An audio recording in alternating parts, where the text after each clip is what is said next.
Hello everyone, আবার একটা নতুন ভিডিওতে সকলকে অনেক অনেক ওয়েলকাম। আজকে আমি তোমাদের সঙ্গে শেয়ার করব সর্ষে বাটা দিয়ে পাবদা মাছের ঝাল। এটি খুব সহজ পদ্ধতিতে তোমরাও বাড়িতে বানিয়ে ফেলতে পারো। তো চলো দেখে নেওয়া যাক আমি এই সর্ষে বাটা দিয়ে পাবদা মাছের ঝালটা কিভাবে বানালাম।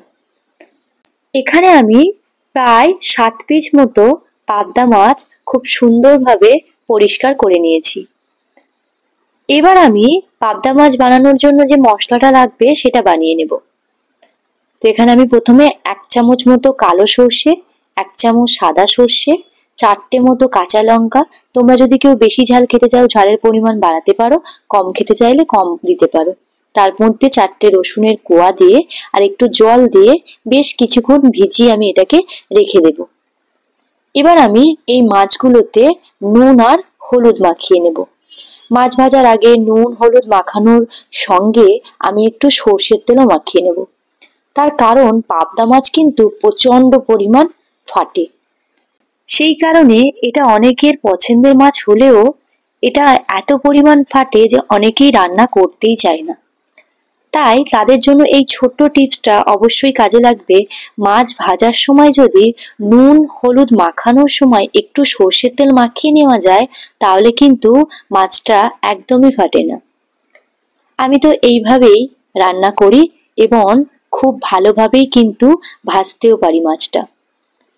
আর একটা জিনিস খুব ভালো করে খেয়াল রাখতে হবে, আমরা যখন মাছটা ভাজবো কড়াইয়ে যে তেলটা গরম বসাবো সেই তেলটা যেন খুব ভালো করে গরম হয়।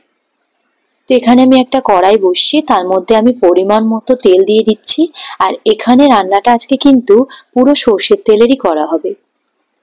পাবদা মাছ ইলিশ মাছ এইসব মাছ ভাজতে গেলে কিন্তু সর্ষের তেলের করলেই টেস্টটা আরো বেশি ভালো লাগে।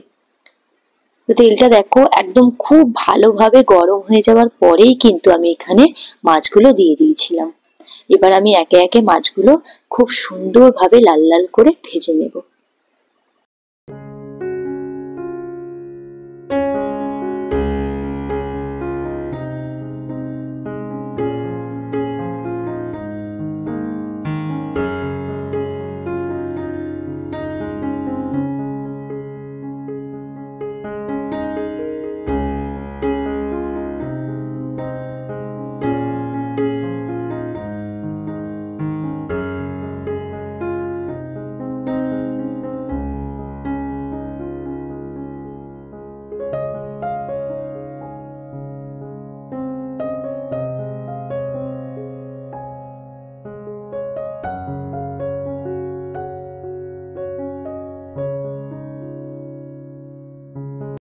এখানে কিন্তু মাছগুলো খুব সুন্দর করে ভেজে নেওয়া আমার একদম কমপ্লিট।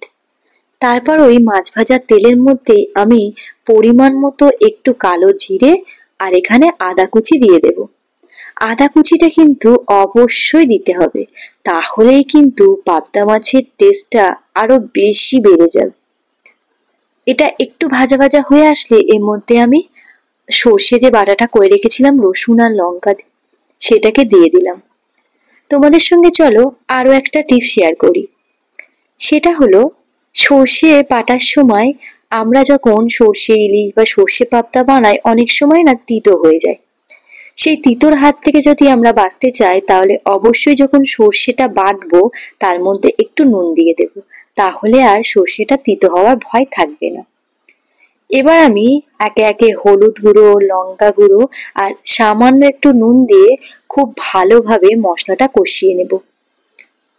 এখানে তোমরা চাইলে টমেটো কুচি বা টমেটো বাটাও ব্যবহার করতে পারো।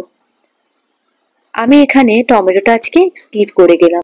দেখো মশলা দিয়ে কি সুন্দর তেল ছাড়তে শুরু করেছে, দেখেই কি ভালো লাগছে। তারপর ভালোভাবে মশলাটা কষিয়ে নেওয়ার পরে আমি এখানে পরিমাণ মতো জল দিয়ে দিলাম। আর অবশ্যই কিন্তু এখানে গরম জল ব্যবহার করতে হবে। গরম জলটা দেওয়ার পরে মশলার গন্ধটা একটু চলে গেলে জলটা একটু ফুটে আসলে কিন্তু এখানে একদম এটা রেডি হয়ে যাবে। তাই জন্য মাছের ঝাল কোনো ঝাল বানানোর সময় আমরা যদি গরম জল ব্যবহার করি তাহলে কিন্তু মাছের স্বাদটা আরেকটু বেশি বেড়ে যায়। তো আমি এখানে গরম জলটা দেওয়ার সঙ্গে সঙ্গেই দেখো একদম ফুটে এসছে। এবার আমি এর মধ্যে দুটো কাঁচা লঙ্কা দিয়ে দিয়েছিলাম। তারপর আমি একে একে এখানে মাছগুলো দিয়ে দেব।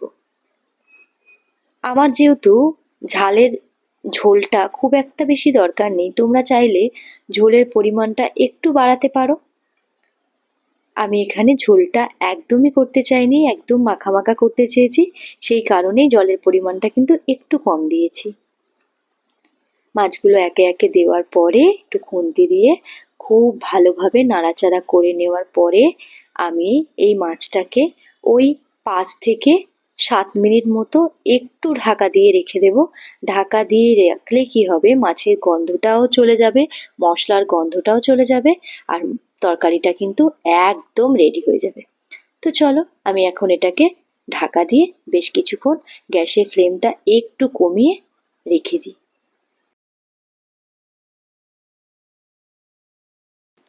5 মিনিট পর যখন কড়াই থেকে ঢাকাটা খুললাম, জাস্ট অপূর্ব লাগছিল দেখতে।